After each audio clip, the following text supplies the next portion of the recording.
Europe ਨੇ ਉੱਧਰੋਂ ਜਿਹੜੇ ਹਰਜੋਤ ਸਿੰਘ ਜੀ ਯੂਐਸ ਦੇ ਨਾਲ ਜਿਹੜੀਆਂ ਟ੍ਰੇਡ ਡੀਲ ਕਰਨੀ ਸੀਗੀ ਉਹ ਤੇ ਬ੍ਰੇਕ ਲਾਤੀ ਆ। ਜਦੋਂ ਟਰੰਪ ਜੀ। ਹੁਣਾਂ ਨੇ 15% ਗਲੋਬਲ ਟੈਰਿਫ ਦੀ ਜਿਹੜੀ ਕਹਿਤੀ ਆ ਵੀ ਮੈਂ ਲੱਗਾ ਜੀ ਲਾਉਣ ਟੈਰਿਫ, ਸੁਪਰੀਮ ਕੋਰਟ ਦੇ ਫੈਸਲੇ ਦੇ ਉਲਟ ਜਾ ਕੇ। ਸੋ ਸੁਪਰੀਮ ਕੋਰਟ ਨੂੰ ਵੀ ਜਿਹੜੇ ਟਿੱਚ ਜਾਣਦੇ ਆ ਜਿਹੜੇ, ਤੇ ਉਹ ਫਿਰ ਉਹਨੂੰ ਸਰਕਾਰ ਕਵਾਂਗੇ, ਉਹਨੂੰ ਅਥੋਰੀਟੇਰੀਅਨ ਕਹਿਣਾ ਆ। ਇਹ ਵੀ ਜਿਹੜਾ ਆ ਉਹ ਦੇਖਣ ਵਾਲੀ ਜਿਹੜੀ ਗੱਲ ਹੈਗੀ ਆ। ਸੋ ਈਯੂ ਨੇ ਜਿਹੜੀਆਂ ਬ੍ਰੇਕ ਲਾਤੀਆਂ, ਈਯੂ ਵਾਲੇ ਦੇ ਕਈ ਮੁਲਕ ਹੁਣੇ ਚਾਈਨਾ ਜਾ ਕੇ ਡੀਲਾਂ ਕਰਕੇ ਆਏ ਆ। ਇੱਧਰ ਸਾਡੇ ਜਿਹੜੇ ਰਾਜਪਤੀ ਇਹਨਾਂ ਨੂੰ ਲੱਤਾਂ ਮਾਰ ਕੇ ਪਤਾ ਨਹੀਂ ਭਜਾ ਰਹੇ ਆ।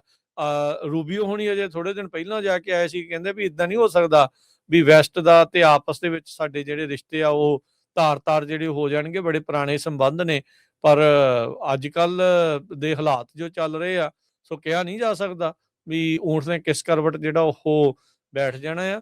ਈਯੂ ਨੇ ਜਿਹੜੀਆਂ ਬ੍ਰੇਕ ਲਾ ਦਿੱਤੀਆਂ ਆ ਯੂਐਸ ਦੇ ਜਿਹੜੇ ਟ੍ਰੇਡ ਡੀਲ ਨੂੰ। ਅਜੇ ਕੁਝ ਮਹੀਨੇ ਪਹਿਲਾਂ ਹੀ ਜਿਹੜੇ ਹਰਜੋਤ ਸਿੰਘ ਜੀ ਇਹਨਾਂ ਨੇ ਸਕਾਟਲੈਂਡ ਜਦੋਂ ਗਏ ਸੀਗੇ ਟਰੰਪ ਹੁਣੀ, ਉਦੋਂ ਇਹ ਮਿਲੇ ਸੀਗੇ, ਮੁਲਾਕਾਤ ਇਹਨਾਂ ਦੀ ਉੱਥੇ ਹੋਈ ਸੀਗੀ।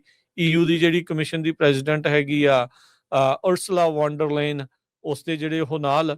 ਤੇ ਹੁਣ ਬਿਆਨ ਜਿਹੜਾ ਉਹ ਆ ਗਿਆ, ਕਹਿੰਦੇ ਵੀ ਐਮਰਜੈਂਸੀ ਮੀਟਿੰਗ ਹੋਈ ਆ ਬਰਸਲ ਦੇ ਵਿੱਚ, ਤੇ ਉਹਨਾਂ ਨੇ ਕਿਹਾ ਵੀ ਅਨਸਰਟਨ ਆ ਕੰਮ। ਸੋ ਹਾਲ ਦੀ ਘੜੀ ਉਹਨਾਂ ਨੇ ਇੱਕ ਹਿਸਾਬ ਦੇ ਨਾਲ ਯੂਐਸ ਦੇ ਨਾਲ ਜਿਹੜੀ ਟ੍ਰੇਡ ਡੀਲ ਸਮਝੌਤਾ ਜਿਹੜਾ ਹੋਇਆ ਸੀ ਉਸ ਨੂੰ ਪੂਰਿਆਂ ਕਰਨ ਤੋਂ ਹੱਥ ਜਿਹੜੇ ਉਹ ਪਿੱਛੇ ਜਿਹੜੇ ਉਹ ਖਿੱਚੇ ਹੈਗੇ ਆ। ਪ੍ਰੈਜ਼ੀਡੈਂਟ ਡੋਨਲਡ ਟਰੰਪ ਉਹਨਾਂ ਨੇ ਸੋਸ਼ਲ ਮੀਡੀਆ ਦੇ ਉੱਤੇ ਅੱਜ ਪਾਇਆ ਵੀ ਜਿਹੜਾ ਵੀ ਮੁਲਕ ਕੋਈ ਪਲੇ ਗੇਮ ਕਰ ਰਿਹਾ ਹੈਗਾ ਸੁਪਰੀਮ ਕੋਰਟ ਦੇ ਡਿਸੀਜਨ ਦੇ ਸੰਬੰਧ ਦੇ ਵਿੱਚ, ਤੇ ਕਈ ਸਾਲਾਂ ਤੋਂ ਅਮਰੀਕਾ ਨੂੰ ਦਹਾਕਿਆਂ ਤੋਂ ਰਿਪ ਆਫ ਕਰ ਰਹੇ ਹੈਗੇ ਆ, ਈਵਨ ਡੈਕਡਸ ਦੇ ਵਿੱਚ ਉਹਨਾਂ ਨੇ ਮੈਂਸ਼ਨ ਕੀਤਾ ਵੀ ਉਹਨਾਂ ਦੇ ਉੱਤੇ ਟੈਰਿਫ ਜ਼ਰੂਰ ਲਾਏ ਜਾਊਗੇ। ਇਹ ਉਹਨਾਂ ਨੇ ਆਪਣਾ ਜਿਹੜਾ ਅੱਜ ਸੋਸ਼ਲ ਮੀਡੀਆ ਦੇ ਉੱਤੇ ਬਿਆਨ ਦਿੱਤਾ ਹੈ। ਪਿਛਲੇ ਸਾਲ ਵੀ ਇਹਨਾਂ ਮਹੀਨਿਆਂ ਦੇ ਵਿੱਚ ਹਰਜੋਤ ਸਿੰਘ ਜੀ ਟੈਰਿਫ ਦਾ ਦੌਰ ਜਿਹੜਾ ਉਹ ਚੱਲਿਆ ਸੀਗਾ। ਸ਼ੁਰੂਆਤ ਜਿਹੜੀ ਹੋਈ ਸੀ ਲਿਬਰੇਸ਼ਨ ਡੇ ਤੇ ਉਹ ਸਾਰੀਆਂ ਜਿਹੜੀਆਂ ਚੀਜ਼ਾਂ। ਸੋ ਆਪਾਂ ਦੁਬਾਰਾ 1 ਸਾਲ ਬਾਅਦ ਫਿਰ ਆਪਾਂ ਉਸੇ ਹੀ ਦੌਰ ਦੇ ਵਿੱਚੋਂ ਟੈਰਿਫ ਵਾਰ, ਟ੍ਰੇਡ ਵਾਰ ਜਿਹਨੂੰ ਨਾਂ ਦਿੱਤੇ ਗਏ ਸੀਗੇ ਵੱਖ-ਵੱਖ। ਟਰੰਪ ਉਹਨਾਂ ਨੇ ਲਿਬਰੇਸ਼ਨ ਡੇ ਨਾਮ ਜਿਹੜਾ ਉਸਨੂੰ ਦਿੱਤਾ ਸੀਗਾ 2 ਅਪ੍ਰੈਲ ਵਾਲੇ ਇੱਕ ਜਿਹੜੇ ਉਹ ਪ੍ਰੋਗਰਾਮ ਨੂੰ। ਸੋ ਆਪਾਂ ਉਸੇ ਹੀ ਦੌਰ ਦੇ ਵਿੱਚੋਂ ਇੱਕ ਵਾਰੀ ਫੇਰ ਨਿਕਲ ਰਹੇ ਹੈਗੇ ਆ। ਯੂਰਪ ਨੇ ਉੱਧਰੋਂ ਜਿਹੜੇ ਹਰਜੋਤ ਸਿੰਘ ਜੀ ਯੂਐਸ ਦੇ ਨਾਲ ਜਿਹੜੀਆਂ ਟ੍ਰੇਡ ਡੀਲ ਕਰਨੀ ਸੀਗੀ ਉਹ ਤੇ ਬ੍ਰੇਕ ਲਾਤੀ ਆ। ਜਦੋਂ ਟਰੰਪ ਹੁਣਾਂ ਨੇ 15% ਗਲੋਬਲ ਟੈਰਿਫ ਦੀ ਜਿਹੜੀ ਕਹਿਤੀ ਆ ਵੀ ਮੈਂ ਲੱਗਾ ਜੀ ਲਾਉਣ ਟੈਰਿਫ, ਸੁਪਰੀਮ ਕੋਰਟ ਦੇ ਫੈਸਲੇ ਦੇ ਉਲਟ ਜਾ ਕੇ।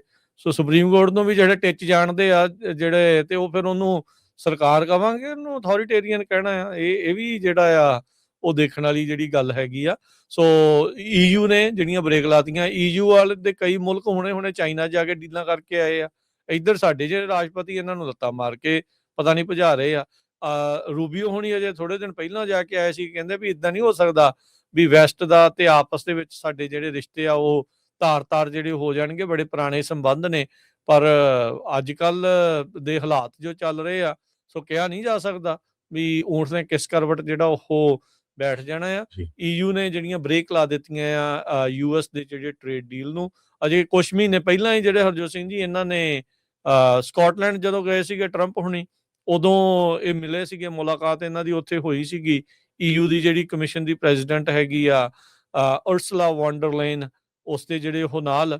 ਤੇ ਹੁਣ ਬਿਆਨ ਜਿਹੜਾ ਉਹ ਆ ਗਿਆ, ਕਹਿੰਦੇ ਵੀ ਐਮਰਜੈਂਸੀ ਮੀਟਿੰਗ ਹੋਈ ਆ ਬਰਸਲ ਦੇ ਵਿੱਚ, ਤੇ ਉਹਨਾਂ ਨੇ ਕਿਹਾ ਵੀ ਅਨਸਰਟਨ ਆ ਕੰਮ। ਸੋ ਹਾਲ ਦੀ ਘੜੀ ਉਹਨਾਂ ਨੇ ਇੱਕ ਹਿਸਾਬ ਦੇ ਨਾਲ ਯੂਐਸ ਦੇ ਨਾਲ ਜਿਹੜੀ ਟ੍ਰੇਡ ਡੀਲ ਸਮਝੌਤਾ ਜਿਹੜਾ ਹੋਇਆ ਸੀ ਉਸ ਨੂੰ ਪੂਰਿਆਂ ਕਰਨ ਤੋਂ ਹੱਥ ਜਿਹੜੇ ਉਹ ਪਿੱਛੇ ਜਿਹੜੇ ਉਹ ਖਿੱਚੇ ਹੈਗੇ ਆ। ਪ੍ਰੈਜ਼ੀਡੈਂਟ ਡੋਨਲਡ ਟਰੰਪ ਉਹਨਾਂ ਨੇ ਸੋਸ਼ਲ ਮੀਡੀਆ ਦੇ ਉੱਤੇ ਅੱਜ ਪਾਇਆ ਵੀ ਜਿਹੜਾ ਵੀ ਮੁਲਕ ਕੋਈ ਪਲੇ ਗੇਮ ਕਰ ਰਿਹਾ ਹੈਗਾ ਸੁਪਰੀਮ ਕੋਰਟ ਦੇ ਡਿਸੀਜਨ ਦੇ ਸੰਬੰਧ ਦੇ ਵਿੱਚ, ਤੇ ਕਈ ਸਾਲਾਂ ਤੋਂ ਅਮਰੀਕਾ ਨੂੰ ਦਹਾਕਿਆਂ ਤੋਂ ਰਿਪ ਆਫ ਕਰ ਰਹੇ ਹੈਗੇ ਆ, ਈਵਨ ਡੈਕਡਸ ਦੇ ਵਿੱਚ ਉਹਨਾਂ ਨੇ ਮੈਂਸ਼ਨ ਕੀਤਾ ਵੀ ਉਹਨਾਂ ਦੇ ਉੱਤੇ ਟੈਰਿਫ ਜ਼ਰੂਰ ਲਾਏ ਜਾਊਗੇ। ਇਹ ਉਹਨਾਂ ਨੇ ਆਪਣਾ ਜਿਹੜਾ ਅੱਜ ਸੋਸ਼ਲ ਮੀਡੀਆ ਦੇ ਉੱਤੇ ਬਿਆਨ ਦਿੱਤਾ ਹੈ। ਪਿਛਲੇ ਸਾਲ ਵੀ ਇਹਨਾਂ ਮਹੀਨਿਆਂ ਦੇ ਵਿੱਚ ਹਰਜੋਤ ਸਿੰਘ ਜੀ ਟੈਰਿਫ ਦਾ ਦੌਰ ਜਿਹੜਾ ਉਹ ਚੱਲਿਆ ਸੀਗਾ। ਸ਼ੁਰੂਆਤ ਜਿਹੜੀ ਹੋਈ ਸੀ ਲਿਬਰੇਸ਼ਨ ਡੇ ਤੇ ਉਹ ਸਾਰੀਆਂ ਜਿਹੜੀਆਂ ਚੀਜ਼ਾਂ। ਸੋ ਆਪਾਂ ਦੁਬਾਰਾ 1 ਸਾਲ ਬਾਅਦ ਫਿਰ ਆਪਾਂ ਉਸੇ ਹੀ ਦੌਰ ਦੇ ਵਿੱਚੋਂ ਟੈਰਿਫ ਵਾਰ, ਟ੍ਰੇਡ ਵਾਰ ਜਿਹਨੂੰ ਨਾਂ ਦਿੱਤੇ ਗਏ ਸੀਗੇ ਵੱਖ-ਵੱਖ। ਟਰੰਪ ਉਹਨਾਂ ਨੇ ਲਿਬਰੇਸ਼ਨ ਡੇ ਨਾਮ ਜਿਹੜਾ ਉਸਨੂੰ ਦਿੱਤਾ ਸੀਗਾ 2 ਅਪ੍ਰੈਲ ਵਾਲੇ ਇੱਕ ਜਿਹੜੇ ਉਹ ਪ੍ਰੋਗਰਾਮ ਨੂੰ। ਸੋ ਆਪਾਂ ਉਸੇ ਹੀ ਦੌਰ ਦੇ ਵਿੱਚੋਂ ਇੱਕ ਵਾਰੀ ਫੇਰ ਨਿਕਲ ਰਹੇ ਹੈਗੇ ਆ।